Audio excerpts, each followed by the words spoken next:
एक ऐसा संघर्ष जो दशकों से मध्य पूर्व को अस्थिर कर रहा है। सीरिया और इजराइल का टकराव क्या केवल सीमाओं का विवाद है या इसके पीछे धर्म, राजनीति और वैश्विक ताकतों का खेल छिपा है? और इस पूरे विवाद में भारत का क्या रुख है? आज हम आपको इस जटिल मुद्दे की पूरी कहानी बताएंगे। सीरिया और इजराइल के बीच विवाद की कहानी 1948 में शुरू होती है, जब इजराइल एक स्वतंत्र देश बना। लेकिन असली संघर्ष का केंद्र 1967 के 6 दिनों के युद्ध में सामने आया, जब इजराइल ने गोलन हाइट्स नामक इलाके पर कब्जा कर लिया। गोलन हाइट्स सामरिक दृष्टि से बेहद महत्वपूर्ण है।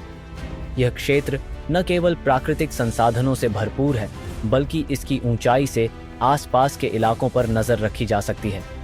यही कारण है कि यह इलाका सीरिया और इजराइल के बीच संघर्ष का मुख्य कारण बना। 1967 के युद्ध के बाद इजराइल ने गोलन हाइट्स पर कब्जा कर लिया और 1981 में इसे अपने क्षेत्र में मिलाने का ऐलान कर दिया।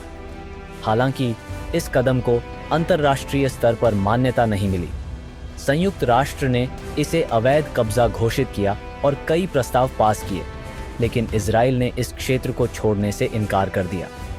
वहीं सीरिया इसे वापस पाने के लिए संघर्ष करता रहा है।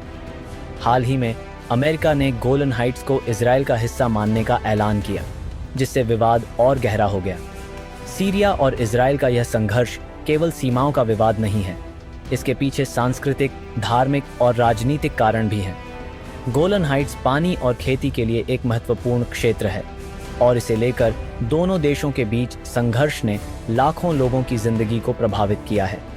इस संघर्ष ने पूरे मध्य पूर्व को अस्थिर कर दिया है, जिससे क्षेत्रीय और वैश्विक शांति पर खतरा बना हुआ है। यह संघर्ष न केवल सीरिया और इजराइल तक सीमित है, बल्कि इसमें अमेरिका और रूस जैसे बड़े देशों की भी भूमिका रही है। अमेरिका ने हमेशा इजराइल का समर्थन किया है और हाल के वर्षों में गोलन हाइट्स को इजराइल का हिस्सा मानने का ऐलान भी किया।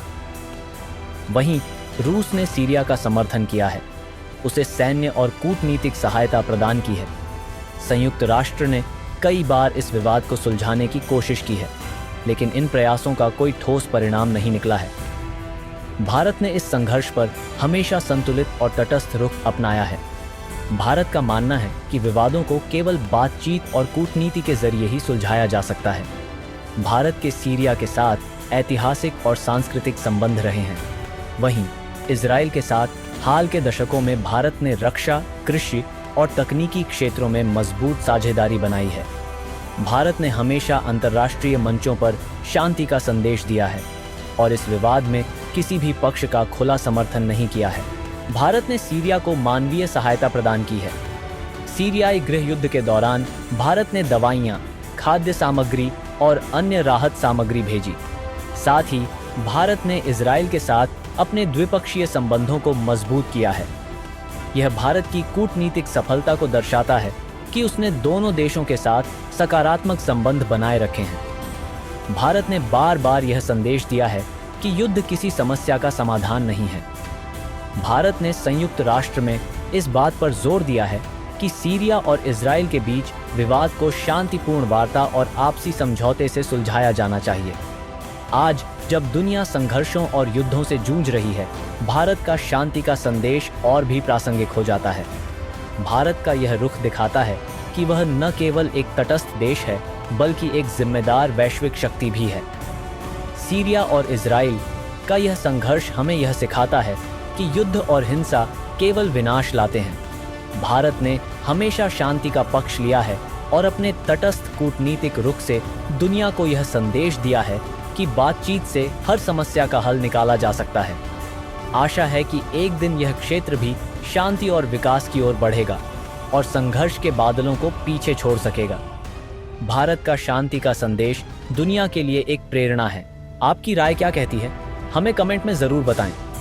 अगर आपको यह वीडियो पसंद आया हो तो इसे लाइक करें, शेयर करें और हमारे चैनल को सब्सक्राइब करना न भूलें।